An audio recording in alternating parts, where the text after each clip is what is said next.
stay in the light. They do not go into the dark. Didn't figure something as big and ugly as you for a coward. No!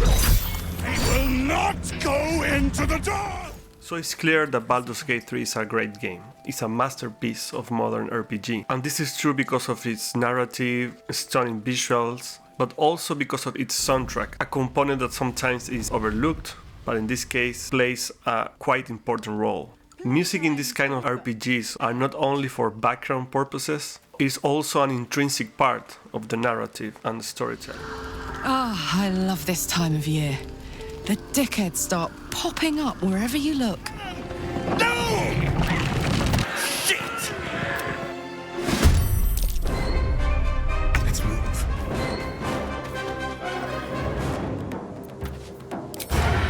Baldur's Gate 3, a game developed by Larian Studios and released in 2023, is really hard to find a game in recent years with this level of success, with all these numbers all over the internet. The soundtrack composed by Borislav Slavok, who has also worked in another Larian project, Divinity Original Sin, and other titles like Crisis 2 and 3, he has hugely increased his fame and success due to the Baldur's Gate 3 soundtrack. It has earned him many nominations, including a BAFTA award in 2024.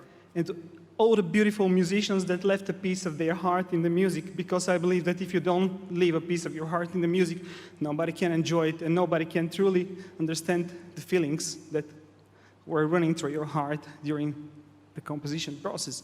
While not aiming to do something extremely complex, Borislav compositions perfectly capture the emotional depth required for a story of this magnitude. His work helped develop the character deeply. This makes an RPG the storytelling and artistic experience we want to immerse ourselves in. Ah, everyone seems to be quite a flutter. Do you know why? You did? But that means... Wolverine!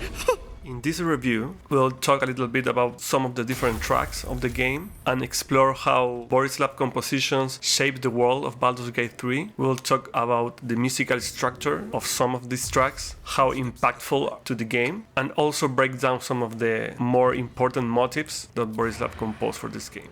But before starting, I must mention that I'll be talking about particular sections of the game. So spoiler alert if you haven't played the game entirely and you don't want to be spoiled. Let's start.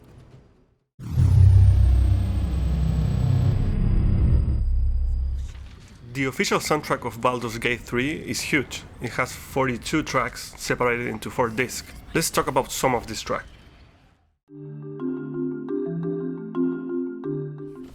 Let's start by exploring the main theme, the first one, the main theme part 1, which is the musical piece that sets the tone for the entire game. As soon as you start the game, the first thing that you hear is this vast and dark chorus vocalizing, setting the stage to start in a story that promises a mix of epicness and emotions.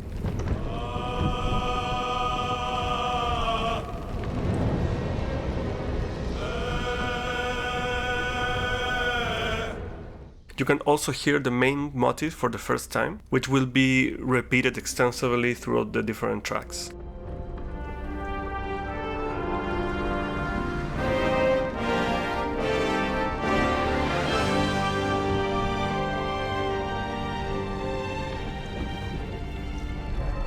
The track has different sections besides this chorus at the beginning. It also has, halfway through the track, a string section with a strong medieval feel.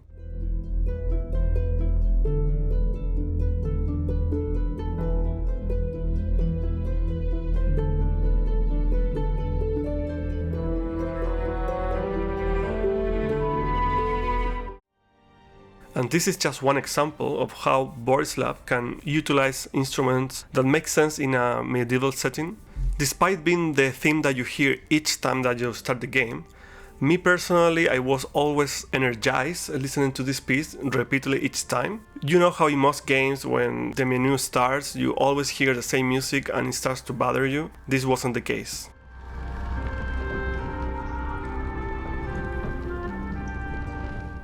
And then we have a quite different theme. We're talking about the Mind Flayer theme. The Mind Flayer theme is another big piece at the start of the game. This piece can be heard during the combat scenes during the Nautilus prologue section. It has this eerie feeling from the beginning, again setting the stage for the dark introduction to the Mind Flayers and the Absolute, as well as the main antagonists throughout the game.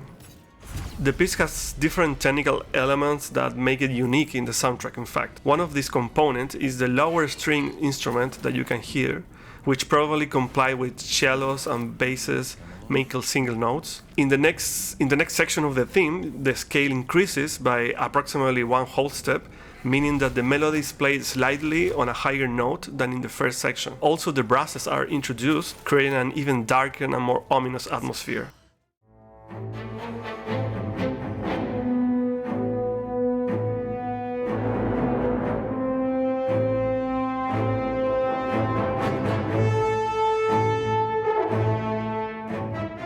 For me personally, the eerie, unsettling tone drew me into the dark world of the Mind Flayers, creating a sense of unease that lingers long after the combat ends.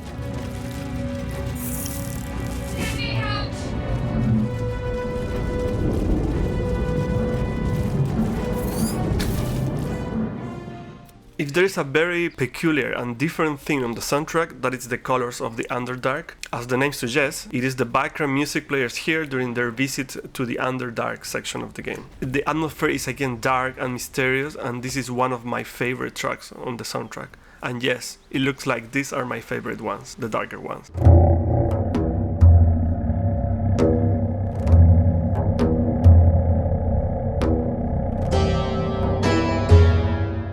The piece starts with what I can only recognize as an Indian percussion and string instrument. In the background, it's also possible to listen to a male chorus that supports these previously mentioned instruments. But the most exciting section of this theme is about halfway through, where every instrument stops playing suddenly, and you can listen to this heavily recognizable ethereal chorus in the background.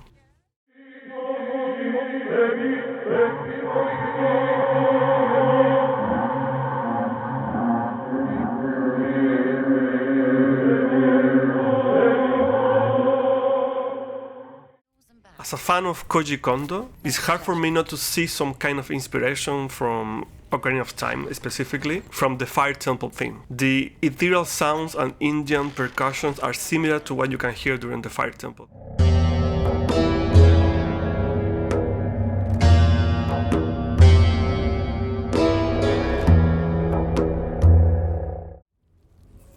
What makes a soundtrack unique are the recurring motifs you can hear that tell the story of the piece of media. Borislav made outstanding work with Baldur's Gate 3, so let me show you some of these main motifs. Down with the River is probably the most recognizable motif of the entire soundtrack, because statistically speaking it's the most listened to piece of music, as you can hear it during the character creation screen.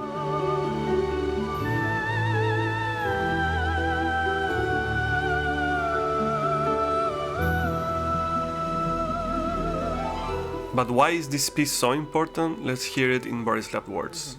And this is how I came up with this idea about Down by the River, fully driven and inspired by the emotion, by the team spirit, by the very first discussions and brainstorming with the team.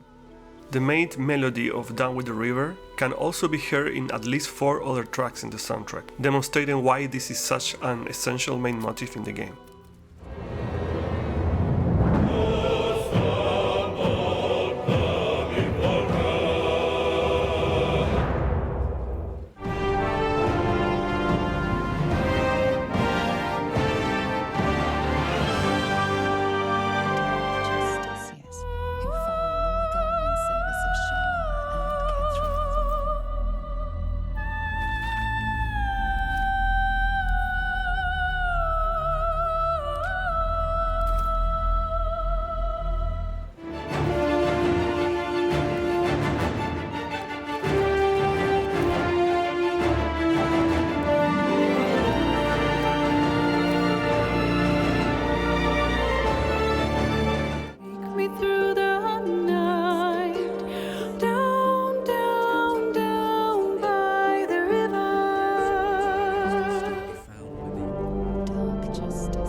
The Night Zone is another great example because it tied a musical idea with a particular character in the game. You can hear during the release of Night Zone, which of course not 100% of the players do, since the game makes this an optional decision.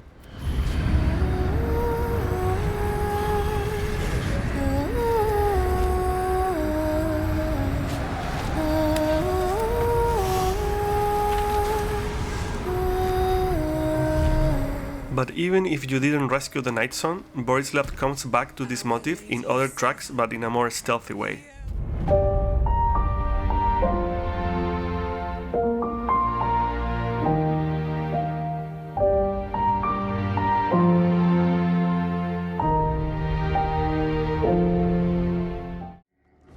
Another theme motif that I want to highlight today is the song I Want to Live. This started only as a warm and calm melody that can be heard in certain emotional parts of the game. However, Borislav went above and beyond by creating a classical instrumental version as well as one with lyrics.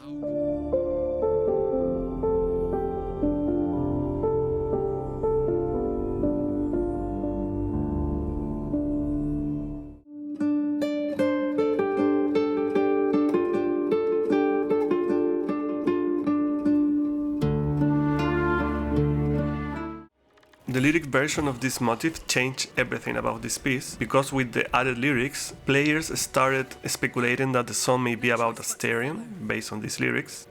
I feel your breath upon my neck, a soft caress as cold as death.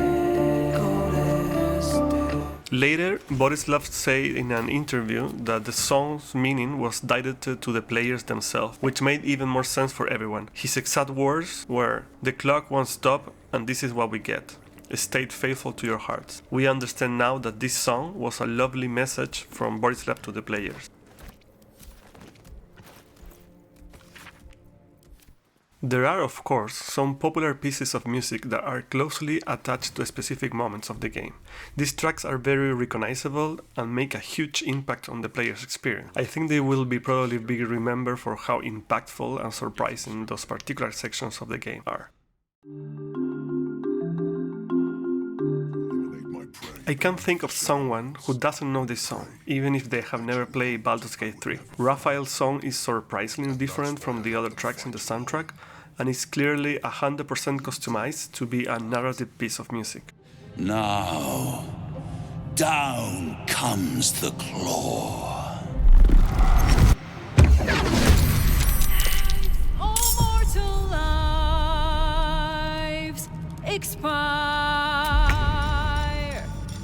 Souls go to their dooms in the land. Not only this song is sung by Andrew Wincott, the voice actor of Raphael, but it also includes other voices that are almost like talking and telling the story about the character. It's not just the lyrics or the melody, it's the way the song builds in intensity, mirroring the tension in the final battle, making it one of the most memorable moments in the game. It's a unique song with some influence from Danny Elfman's Nightmare Before Christmas, especially on the style of singing. Cause, hell, effect in the cause, certain falls, but hold your applause.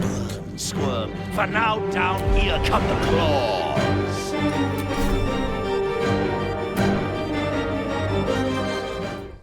The Weeping Dawn is another moment in the game that reflects the emotional characteristics of some characters and the story itself. You can hear this song when helping Alfira finish her nostalgic and emotional piece about her murdered friend. Once she knows how to continue the song, you can either help her play it or she will do it by herself.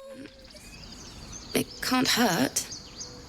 I have an extra lute, if you want. I'll start from the beginning. We'll take it slow. Dance upon the stars tonight. Smile and pain will fade away. The emotion of Alfira in this piece of music is truly heartbreaking. You can feel the mourning that Borislav tried to envision with this track. Will fade away. Words of mine will turn to ash when you call the last light down. Moon, sun, oh, remind me of your grace, faith,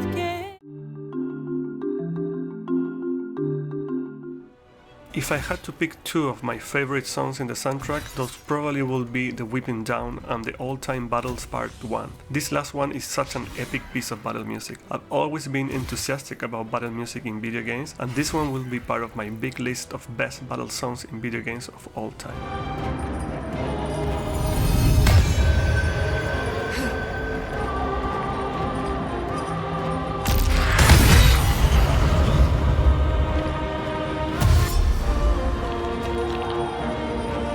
The chorus you hear in the middle of an epic battle only adds to the tension and adventurous feeling of the moment, making this piece perfect for the game.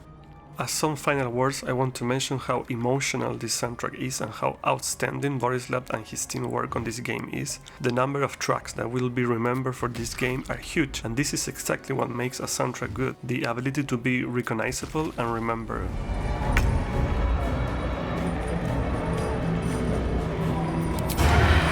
My overall rating for this soundtrack review is easily a 10 out of 10. The quality of the musicianship in this soundtrack and how well adds to the story are some of the best features.